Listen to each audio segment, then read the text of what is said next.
नमस्कार, स्वागत है आप सभी का उत्तराखंड की खबरों में। मैं आपके साथ निकिता कश्यप। बुलेटिन की शुरुआत करते हैं। मुख्यमंत्री पुष्कर सिंह धामी ने बुधवार यानी कि आज उत्तरकाशी जनपद के स्याना चट्टी क्षेत्र का दौरा किया और जहां आपदा से प्रभावित लोगों से मुलाकात भी की। तो वहीं आपको बताते चले, उन्होंने हर संभव सहायता का भरोसा दिलाया है। जहां मुख्यमंत्री ने गंगनानी हेलीपैड पर उतरने के बाद सड़क मार्ग से आपदाग्रस्त क्षेत्रों का स्थलीय निरीक्षण करने के लिए वो वहां पर पहुंचे और जहां पर इस दौरान स्थानीय ग्रामीणों ने उन्हें भारी गाद जमा होने से यमुना नदी के जलस्तर में हुई वृद्धि और उससे उत्पन्न खतरे की भी जानकारी दी। आपको बताते चले कि ग्रामीणों ने क्षेत्र में सुरक्षा उपायों को मजबूत करने और यमुनोत्री नेशनल हाईवे की मरम्मत करने की भी मांग की है, जो कि कई स्थानों पर क्षतिग्रस्त हो चुका है। तो वहीं बताते चले कि मुख्यमंत्री ने प्रभावितों को भरोसा दिलाया है कि राज्य सरकार आपदा के इस कठिन समय में उनके साथ खड़ी है और हर स्तर पर राहत व पुनर्वास का कार्य तेजी से चलाया जा रहा है। उन्होंने आगे यह भी कहा कि उत्तरकाशी सहित चमोली, पौड़ी, पिथौरागढ़ और चंपावत जिले में आई भीषण आपदा से हुए नुकसान का आकलन कराया जा रहा है और राहत कार्यों को युद्ध स्तर पर संचालित किया जा रहा है।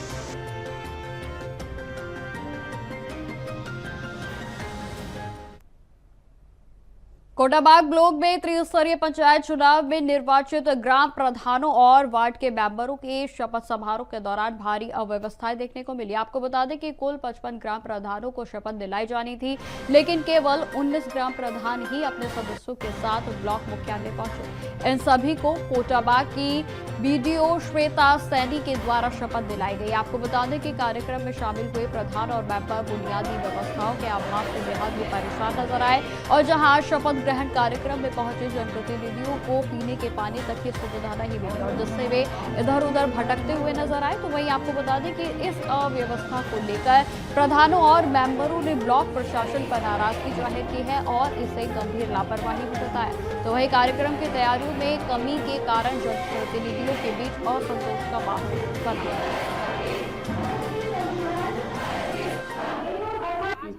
हमारा शपथ ग्रहण समारोह हुआ है।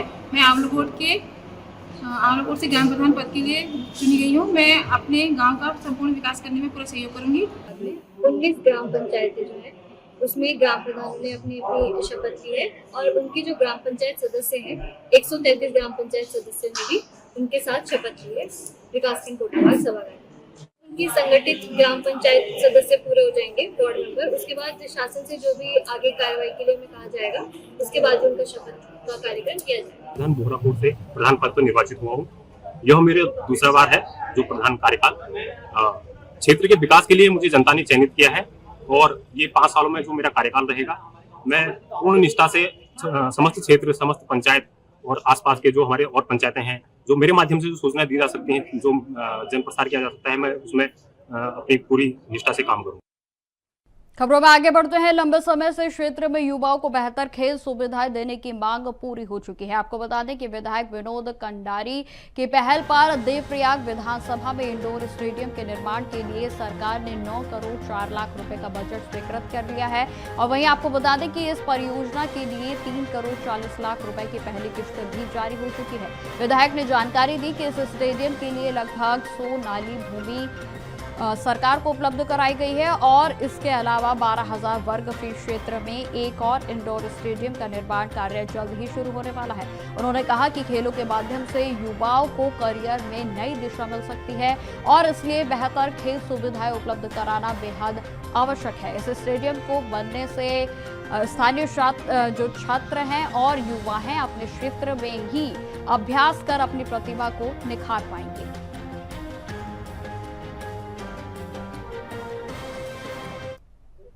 खेल के माध्यम से भी नौजवान अपना कैरियर बना सकता है। तो हमने देखा स्कूलों के प्रोग्राम होते हैं तो उसमें बहुत सारी दिक्कतें होती हैं बच्चों के लिए। तो मैंने ये कॉन्सेप्ट लाई भाई इसमें अपनी विधानसभा में इंडोर स्टेडियम किस तरीके से बनाया जाए और मैंने इसकी घोषणा जो है पिछले साल मुख्यमंत्री से कराई थी और आज ये कहते हुए मुझे बड़ी खुशी हो रही है कि उसके लिए सरकार ने 9 करोड़ 4 लाख रुपए सैंक्शन कर दिए और उसमें प्रथम किस्त जो 40% की होती है 3 करोड़ 40 लाख रुपए जारी कर दिए।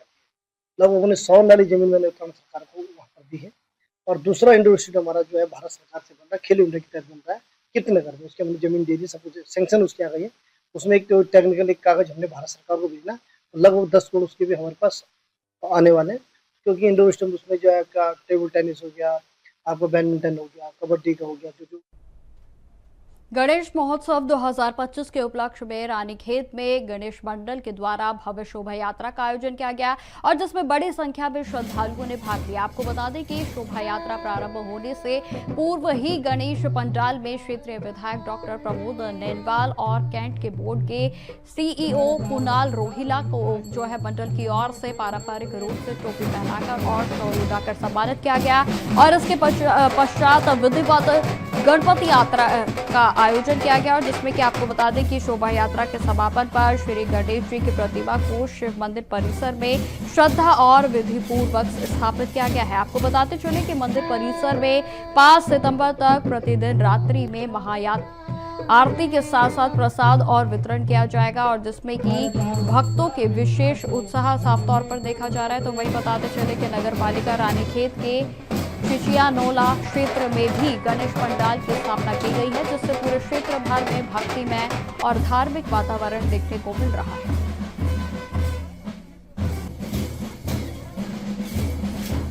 क्षेत्र में गणेश महोत्सव बहुत भव्य और रंगारंग कार्यक्रमों के साथ मनाया जा रहा है। रानीखेत में भी यहाँ की माताएं, बहनें, नौजवान और बुजुर्ग, यहाँ के व्यापारी, व्यवसायी सभी लोग बहुत भव्य तरीके से गणेश महोत्सव मना रहे हैं। इसमें मैंने भी आज मुख्य अतिथि के तौर पर शिरकत की है। समस्त क्षेत्रवासियों को गणेश महोत्सव की बहुत बहुत शुभकामनाएं। नेहरू कॉलोनी स्थित सनातन धर्म मंदिर में इस बार गणेश चतुर्थी के अवसर पर खास निर्माण किया गया है। आपको बताते चले कि एक अहम निर्णय भी लिया गया है जिसमें कि मंदिर के मुख्य पंडित रामाकांत नोटियाल ने इस पर जानकारी देते हुए बताया कि इस बार गणपति जी की नई मूर्ति की स्थापना नहीं की जाएगी और इसके बजाय मंदिर में पहले से ही विराजमान गणपति बप्पा की पूजा अर्चना और रोज कीर्तन भी किया जाएगा। उन्होंने यह भी बताया कि उत्तराखंड देवों की भूमि है और यहाँ गणपति बप्पा का हमेशा से निवास रहता है, इसलिए उनकी विदाई यानी कि मूर्ति विसर्जन की आवश्यकता नहीं समझी गई है। तो वही बताते चले कि पंडित ने आगे यह भी जानकारी दी कि मूर्ति विसर्जन पर रोक लगाने का एक बड़ा कारण पर्यावरण की सुरक्षा भी है। हर साल मूर्तियों के विसर्जन से गंगा नदी सहित अन्य जल स्रोतों में लाखों टन मिट्टी और रसायनों का प्रदूषण होता है और इस संकट को ध्यान में रखते हुए मंदिर समिति ने अहम फैसला लिया है कि सनातन धर्म मंदिर से यह पहल शुरू होगी और जहां पर गणपति बप्पा की मूर्ति का विसर्जन इस बार नहीं किया जाएगा। इस कदम से गंगा मैया की स्वच्छता और पवित्रता को बनाए रखने का संदेश भी दिया जाएगा।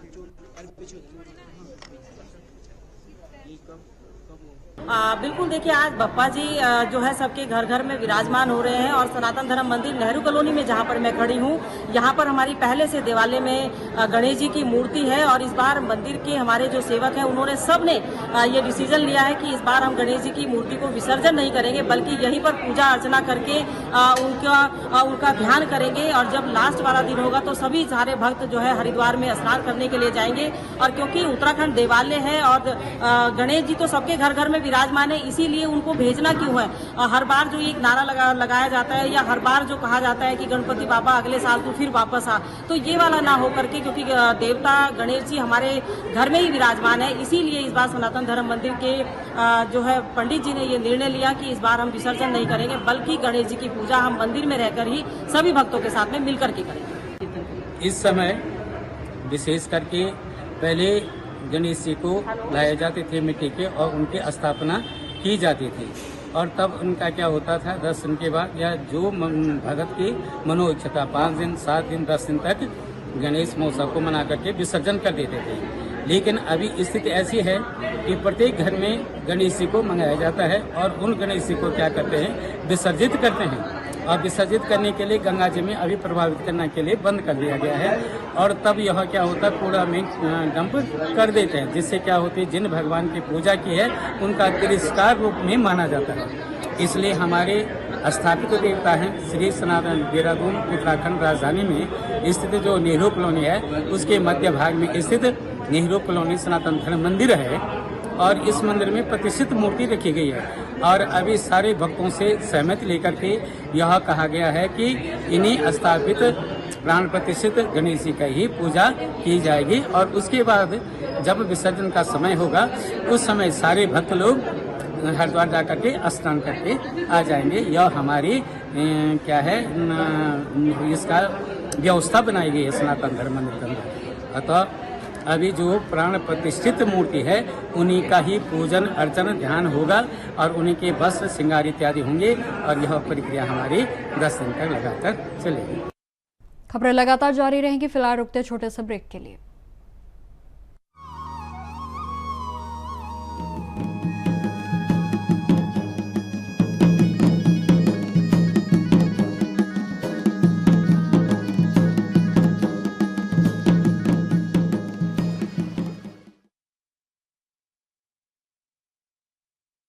ब्रेक के बाद एक बार फिर से स्वागत है आप सभी का। बढ़ते हैं खबरों की ओर। बद्रीनाथ से कांग्रेस के विधायक लखपत बुचोला ने उत्तराखंड की बीजेपी सरकार पर तीखा हमला करते हुए कहा कि प्रदेश की स्थिति चिंताजनक हो चुकी है और जहां पर बीजेपी कार्यालय में व्यापारी की आत्महत्या और अंकिता भंडारी हत्याकांड में न्याय न मिलने जैसे मामलों को उठाया गया। आपको बता दें कि बुचोला ने आरोप लगाया है कि प्रदेश में आत्महत्या की घटनाएं लगातार बढ़ती ही जा रही हैं और सोशल मीडिया पर लोग अपनी पीड़ा साझा कर रहे हैं, लेकिन आरोपियों को बचाने की कोशिश की जा रही है। उन्होंने यह भी कहा कि नियम 310 के तहत इन गंभीर मुद्दों पर विधानसभा में चर्चा की मांग की गई थी और साथ ही बेरोजगारी, महिला सुरक्षा और चारधाम यात्रा की अव्यवस्थाएं और होटल व्यवस्था जैसे विषयों पर भी सरकार को कटघरे में खड़ा किया गया। उन्होंने दावा किया है कि राज्य में लोकतंत्र का चौथा स्तंभ दबाव में है और निष्पक्ष माहौल नहीं बन पा रहा।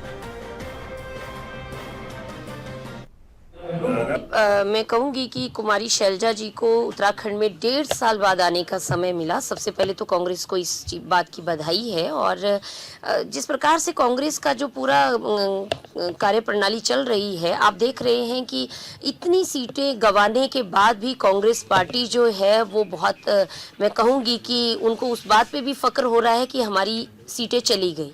तो एक तो चोरी, दूसरा सीना जोरी। कुमारी शैलजा जी है जो है वो पूरा सभी चीज़ों की समीक्षा करेंगी, कहाँ पे इन्होंने किन सीटों को गंवाया है, क्यों गंवाया है और कैसे इनकी ज़मीन जो है वो छिन रही है।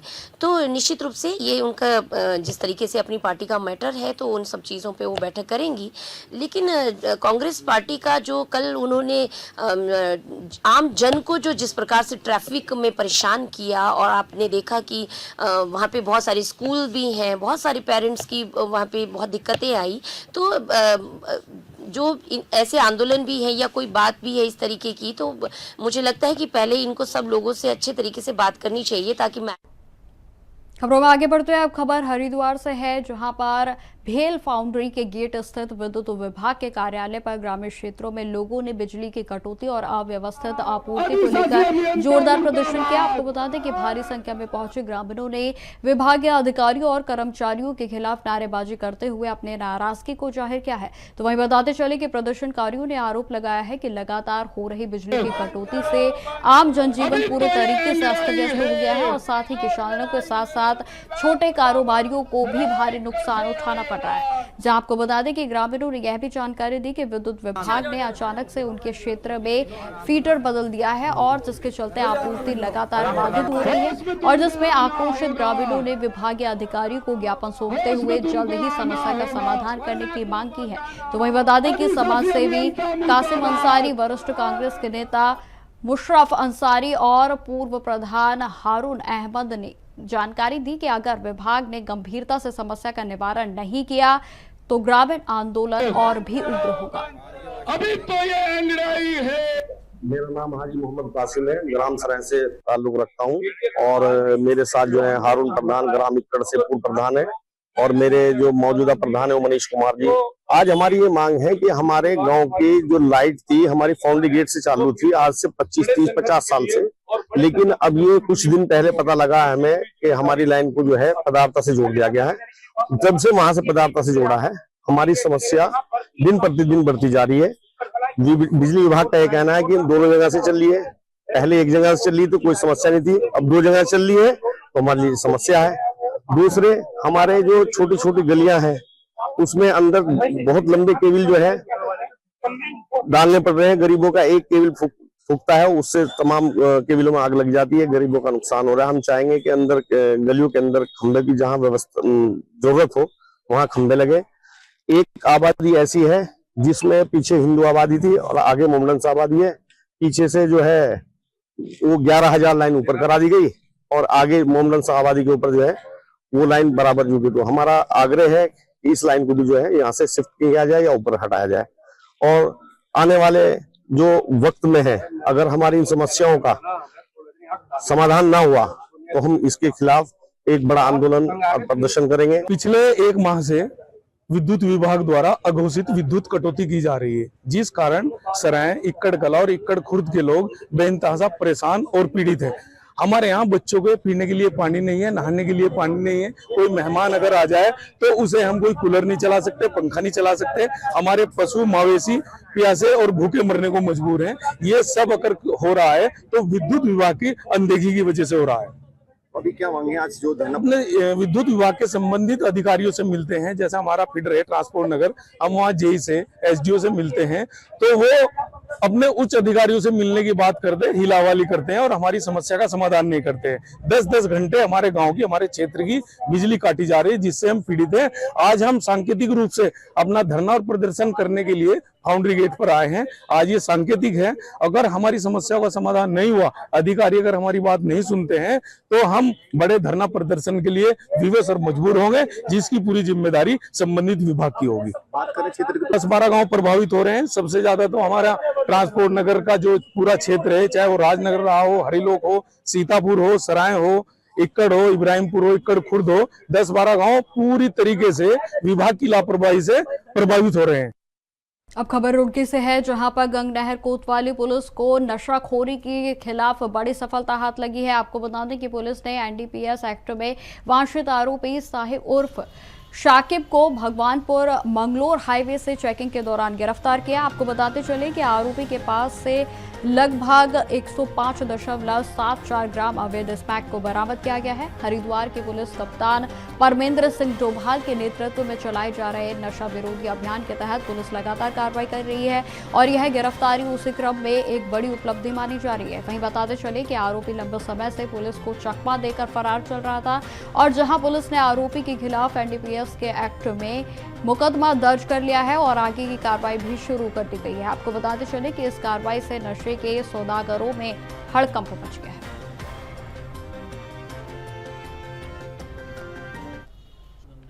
आज 105 ग्राम स्मैक बरामद की गई है और जो अभियुक्त है उसका पूर्व में भी आपराधिक इतिहास रहा है। पूर्व में भी वो इस प्रकार के एनडीपीएस एक्ट की विभिन्न धाराओं में जेल गया है। उसी को पीछा करते हुए उस पर लगातार पुलिस की सतर्क दृष्टि रखी हुई थी और आज 105 ग्राम स्मैक के साथ व्यक्ति पकड़ा गया है। पिछले 2 दिनों में लगातार स्मैक के विरुद्ध माननीय मुख्यमंत्री जी के ड्रग फ्री उत्तराखंड के मिशन को कामयाब करने के लिए हरिद्वार पुलिस लगातार काम कर रही है और ये जो आज रिकवरी है, बड़ी रिकवरी, इसी का एक नतीजा है। अंतर्राष्ट्रीय बाजार में इसके जो मूल्य है करीब 10 लाख से ऊपर आंका गया। एनडीपीएस एक्ट की विभिन्न धाराएं, हालांकि जो कमर्शियल क्वांटिटी में इस प्रकार का लोग जो इस काम में लगे हैं उनके खिलाफ हमें कार्रवाई के अधिकार देती है और हरिद्वार पुलिस या पुलिस इसके इन अधिकारों का प्रयोग करती है। लेकिन मैं जो आमजन है उनसे सहयोग की अपील भी करूंगा कि इस प्रकार का अगर कोई नशे की कोई सूचना उनके पास है तो तत्काल हरिद्वार पुलिस को या टोल फ्री नंबर पर बताएं ताकि जो कार्रवाई है वो सुगम की। तो फिलहाल मेरे साथ इस बुलेटिन में इतना ही। देश दुनिया की तमाम खबरों की जानकारी के लिए बने रहे हमारे साथ। नमस्कार।